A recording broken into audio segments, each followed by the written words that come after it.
Pinaka multi barrel rocket system. ఇది కూడా డిఆర్డిఓలో మనము కంటెంట్లు కూడా చెప్పుకున్నాం.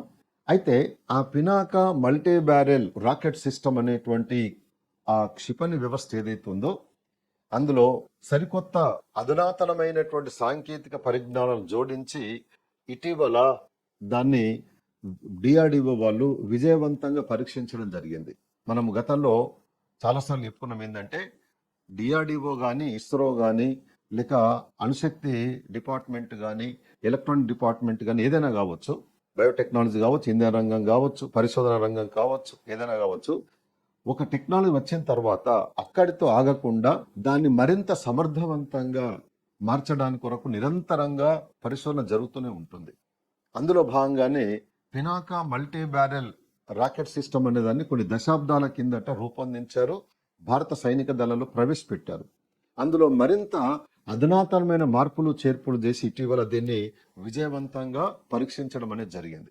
తర్వాత ప్రచండ హెలికాప్టర్, ఇది కూడా మనము రక్షణ రంగం టెక్నాలజీ చెప్పినప్పుడు భారత వైమానిక దళంలో ఉపయోగిస్తున్నటువంటి అనేక రకాలైన హెలికాప్టర్ల గురించి చెప్పుకుంటూ ప్రచండ గురించి కూడా మనము కంటెంట్ చెప్పుకున్నాం. అయితే ఈ ప్రచండ అనేది పూర్తిగా స్వదేశీ పరిజ్ఞానంతో తయారు చేయబడ్డటువంటిది. దీన్ని భారత వైమానిక దళంలో ప్రవేశపెట్టారు.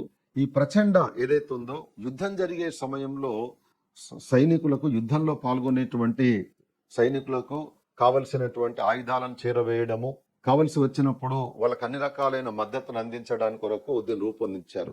అయితే ఇది ఈ ప్రచండ హెలికాప్టర్లో ఇంకా మరింత అధునాతనమైన మార్పులు చేర్పులు చేసి సముద్ర మట్టం నుండి ఎంత ఎత్తు వరకు ఇది ఎగరగలుగుతుంది అనే దాన్ని ఇటీవల పరీక్షించారు. అందులో భాగంగా సముద్ర మట్టం నుండి 5,000 మీటర్ల ఎత్తు వరకు విజయవంతంగా ఇది ఎగరగలుగుతుంది అని ఇటీవల భారత డిఆర్డిఓ యొక్క విభాగమైనటువంటి హిందుస్థాన్ ఏరోనాటిక్స్ లిమిటెడ్ బెంగళూరు వాళ్ళు దీన్ని విజయవంతంగా పరీక్షించడం అనేటువంటి జరిగింది, బెంగళూరు వాళ్ళు. కాబట్టి ఈ ప్రచండ అనేటువంటి హెలికాప్టర్ ఏదైతే ఉంటుందో ఇది ఒకప్పుడు సముద్ర మట్టం నుండి కొన్ని వందల అడుగుల ఎత్తు వరకు లేదా కొంత పరిమితమైన ఎత్తు వరకు మాత్రమే ప్రయాణించేటువంటిది. కానీ ఇటీవల దీన్ని సముద్ర మట్టం నుండి 5,000 మీటర్ల ఎత్తు వరకు విజయవంతంగా తీసుకొని వెళ్ళి అక్కడ నుండి దీన్ని సురక్షితంగా నడిపి అనుకున్న చోట విజయవంతంగా ల్యాండ్ చేయగలిగారు.